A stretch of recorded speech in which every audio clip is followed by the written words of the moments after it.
Every time I pull my hair, was any out of fear that you'll find me ugly and one day you'll disappear. Cause what's the point of crying? It was never even enough. Did you ever want me? Was I ever good enough? Good boys are layer. Good boys are layer.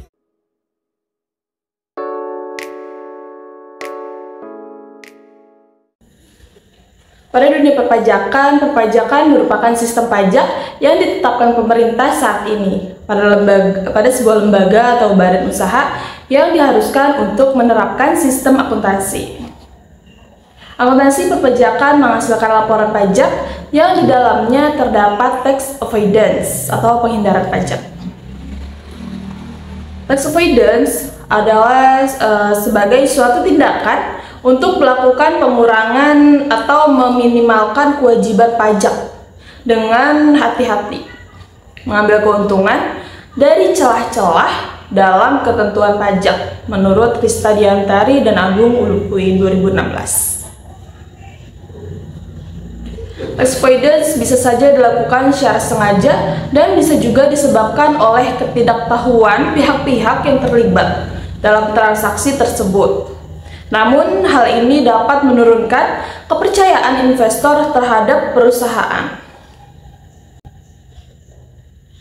Dalam teori agensi, menurut Jensen dan Mackling tahun 1976, dalam Hartono dan Anggraini 2023, agensi teori menunjukkan suatu ikatan perjanjian antara prinsipal dan agen, di mana prinsipal akan menggunakan agen untuk melakukan beberapa kewajiban yang mewakili kepentingan dari prinsipal. Agen mempunyai kewajiban untuk menghasilkan laba yang sebesar-besarnya dengan tujuan akan diberikan kepada prinsipal, menurut Dewi Putriningsih et al. Tahun 2019. Dalam kaitan praktik penghindaran pajak dengan agensi teori, konflik dapat terjadi karena perbedaan kepentingan antara fiskus dan perusahaan, di mana fiskus sebagai prinsipal dan perusahaan sebagai agen. Perbedaan kepentingan tersebut terjadi karena fiskus mengharapkan penerimaan pajak yang optimal, sedangkan perusahaan mengharapkan pembayaran pajak yang minimal. Hal tersebut yang dapat menyebabkan ketidakpatuhan wajib pajak yang berdampak pada upaya perusahaan dalam melakukan penghindaran pajak, menurut Anggraini dan Febrianti tahun 2019. Penghindaran pajak menurut Hastuti et al. Tahun 2022, penghindaran pajak atau tax avoidance dilakukan dengan tujuan untuk meminimalisasi kewajiban pajak perusahaan. Pada hakikatnya, penghindaran pajak atau tax avoidance ini dianggap legal karena berdasarkan pada undang-undang yang berlaku.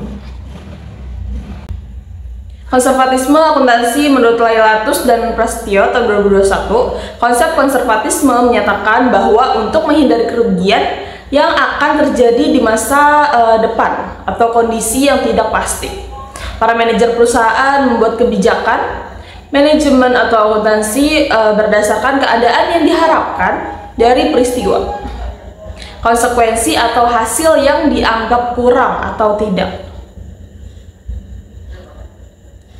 Capital intensity merupakan salah satu bentuk keputusan keuangan yang ditetapkan oleh manajemen perusahaan untuk meningkatkan profitabilitas perusahaan. Intensitas modal mencerminkan seberapa besar modal yang dibutuhkan perusahaan untuk menghasilkan pendapatan, menurut Dewi Putriningsih tahun 2019. Pada umumnya, capital intensity dikaitkan dengan jumlah modal yang dimiliki perusahaan yang berupa aset tetap, sehingga capital intensity rasio diukur dengan berapa proporsi aset tetap dalam total aset yang dimiliki perusahaan. Selanjutnya, dalam kerangka penelitian terdapat satu, pengaruh konservatisme akuntansi dan capital intensity terhadap avoidance. H2 yaitu pengaruh konservatisme akuntansi terhadap tax avoidance, dan H3 pengaruh capital intensity terhadap tax avoidance. Dalam hipotesis pertama yaitu pengaruh konservatisme akuntansi dan capital intensity terhadap tax avoidance. Menurut Syaputra, tahun 2019 yang menyatakan bahwa konservatisme akuntansi berpengaruh negatif terhadap tax avoidance. Berdasarkan hasil penelitian dari Kurniawati dan Mukti tahun 2003 menyatakan bahwa capital intensity berpengaruh positif terhadap tax avoidance. Dari uraian di atas, hipotesis yang dapat disusun sebagai berikut. H1 diduga konservatisme akuntansi dan capital intensity berpengaruh secara simultan terhadap tax avoidance. Lalu saya akan menjelaskan mengenai hipotesis pengaruh konservatisme akuntansi terhadap tax avoidance. Di dalam aktivitasnya, seringkali perilaku agen meningkatkan kesejahteraannya sendiri sehingga konservatisme akuntansi dapat mencegah asimetri informasi dengan cara membatasi agen untuk melakukan praktik manipulasi laporan keuangan.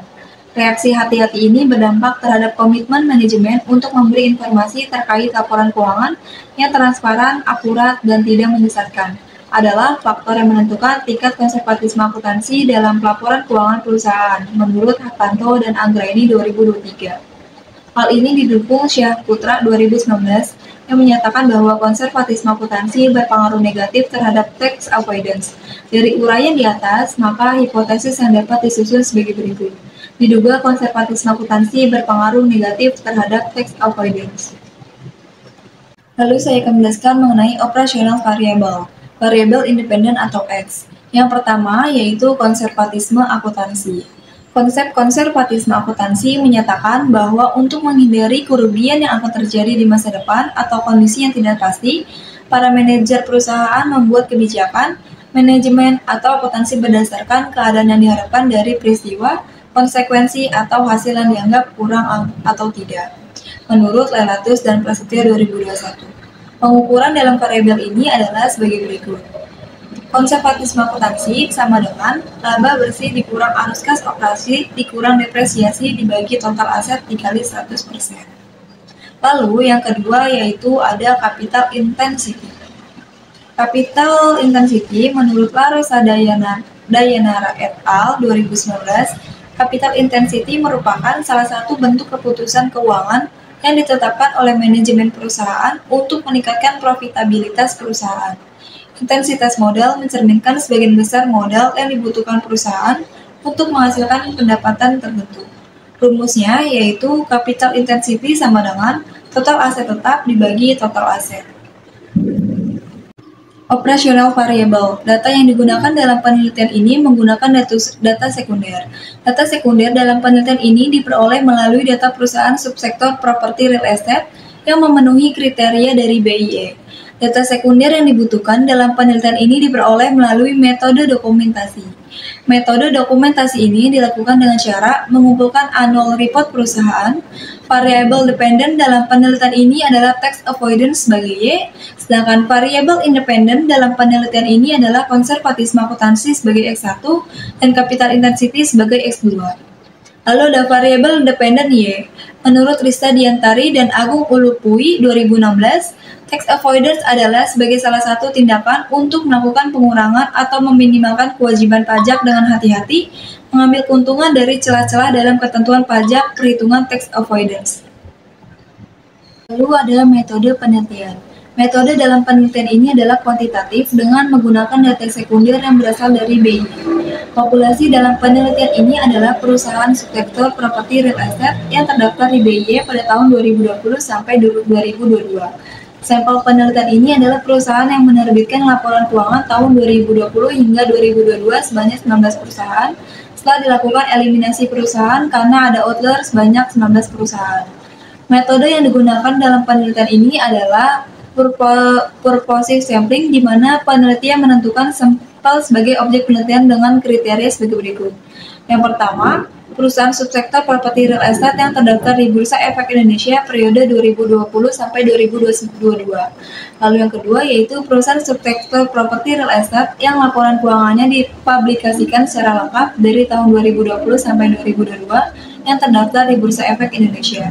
Lalu yang ketiga yaitu perusahaan properti real estate yang menggunakan mata uang rupiah Dan yang keempat yaitu perusahaan yang mendapatkan laba. Selanjutnya, metode penelitian. Perusahaan subsektor properti real estate yang digunakan dalam penelitian ini mencakup beberapa kelompok berdasarkan klasifikasi dari Bursa Efek Indonesia. Metode analisis data yang digunakan dalam penelitian ini yaitu dengan melakukan uji statistik deskriptif, asumsi klasik, koefisien determinasi, dan pengujian hipotesis. Untuk membuktikan bukti terkait dengan hipotesis yang sudah dibentuk dalam penelitian ini, maka penguji dilakukan dengan menggunakan Infuse 12. Yang pertama, kriteria penarikan sampel itu perusahaan subsektor properti real estate yang terdaftar di Bursa Efek Indonesia selama tahun 2020 sampai 2022 yang terdapat 59 perusahaan. Yang kedua, perusahaan subsektor properti real estate yang laporan keuangannya dipublikasikan secara lengkap pada tahun 2020 sampai 2022 itu ada 49 perusahaan. Selanjutnya, ada perusahaan subsektor properti real estate yang menggunakan mata uang rupiah, itu ada 49 perusahaan. Selanjutnya, perusahaan yang mendapatkan laba, itu ada 19 perusahaan. Outlet perusahaan atau data ekstrimnya itu dapat 19 perusahaan. Jumlah perusahaan yang memenuhi kriteria itu ada 19 perusahaan. Lalu, untuk periode pengamatannya itu 3 tahun, maka tabel data observasi yang dapat diolah itu ada 57 perusahaan atau 57 sampel. Selanjutnya, hasil penelitian dan pembahasan. Perusahaan yang dijadikan sampel dalam penelitian ini adalah perusahaan yang menerbitkan laporan keuangan di Bursa Efek Indonesia tahun 2020 sampai 2022. Hanya sekitar 19 perusahaan yang memenuhi kriteria dalam penelitian ini.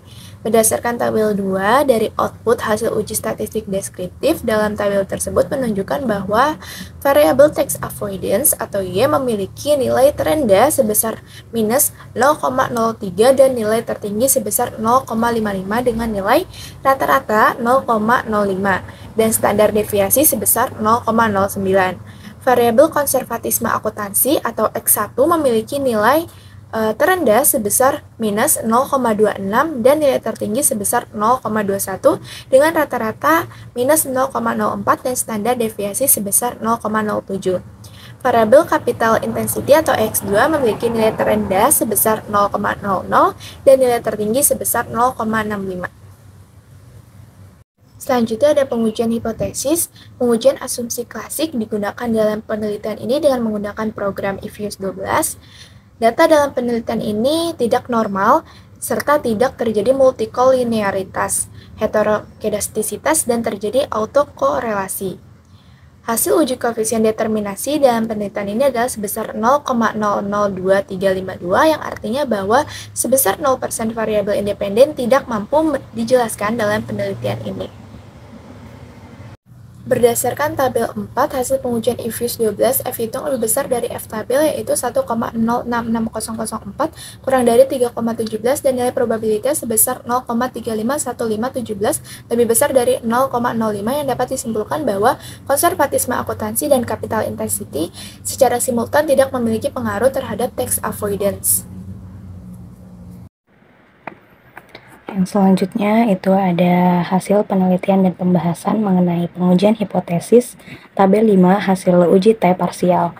Berdasarkan tabel 5 hasil pengujian di atas dapat diketahui bahwa konservatisme akuntansi atau X1 sebesar 0,30 yaitu lebih besar dari 0,05 probability capital intensity atau X2 sebesar 0,17 lebih dari 0,05. Pengaruh konservatisme akuntansi terhadap tax avoidance. Berdasarkan hasil penelitian secara parsial menunjukkan bahwa variabel konservatisme akuntansi tidak berpengaruh terhadap tax avoidance. Hasil analisis menunjukkan bahwa nilai probabilitas lebih besar dari tingkat signifikansi 0,0000 lebih besar daripada 0,05. Pada pengujian hipotesis, H1 diperoleh nilai dari probability sama dengan 0,30, maka ditolak. Sehingga secara statistik terbukti bahwa konservatisme akuntansi tidak berpengaruh terhadap tax avoidance. Hasil penelitian tidak mendukung penelitian sebelumnya yang dilakukan oleh Sejahputra tahun 2019 yang menyatakan bahwa konservatisme akuntansi berpengaruh negatif terhadap tax avoidance, sehingga dapat disimpulkan bahwa dengan semakin diterapkannya konservatisme akuntansi dalam perusahaan, tidak akan meningkatkan sikap kehati-hatian akan pembuatan laporan keuangan, juga akan semakin besar dan kegiatan tax avoidance akan semakin kecil untuk dilakukan. Selanjutnya, pengaruh capital intensity terhadap tax avoidance.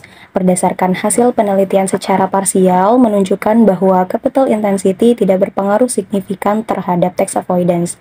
Hasil analisis menunjukkan bahwa nilai probabilitas lebih besar dari tingkat signifikansi 0,17 lebih besar daripada 0,05. Hasil ini menunjukkan capital intensity tidak berpengaruh terhadap tax avoidance. Capital intensity merupakan rasio yang digunakan sebagai alat ukur seberapa banyak investasi dalam bentuk aset tetap untuk pembiayaan.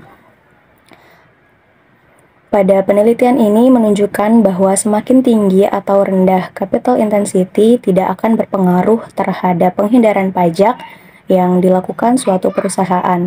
Hal ini mengonfirmasi teori agensi bahwa dapat meminimalisir konflik agen dan prinsipal karena sama-sama untuk citra perusahaan ke depannya agar tidak menjadi buruk. Hasil penelitian ini serupa dengan penelitian yang dilakukan oleh Gracia et al. Tahun 2022 yang menyatakan bahwa capital intensity tidak berpengaruh terhadap tax avoidance. Hal ini serupa dengan penelitian Ristanti tahun 2021 yang menyatakan bahwa capital intensity tidak berpengaruh terhadap tax avoidance. Selanjutnya, kesimpulan, penelitian ini dilakukan untuk mengetahui pengaruh konservatisme akuntansi dan capital intensity terhadap tax avoidance pada perusahaan subsektor properti real estate yang terdaftar di Bursa Efek Indonesia tahun 2020 sampai tahun 2022. Berdasarkan pembahasan yang sudah dilakukan di bab sebelumnya, maka kesimpulan yang dapat ditarik untuk menjawab rumusan masalah adalah konservatisme akuntansi. Hasil penelitian ini didukung dengan penelitian yang dilakukan oleh Jumailah et al. Tahun 2022, capital intensity tidak berpengaruh terhadap tax avoidance. Hasil penelitian ini didukung dengan penelitian yang dilakukan oleh Gracia et al. Tahun 2022 dan Ristanti tahun 2021.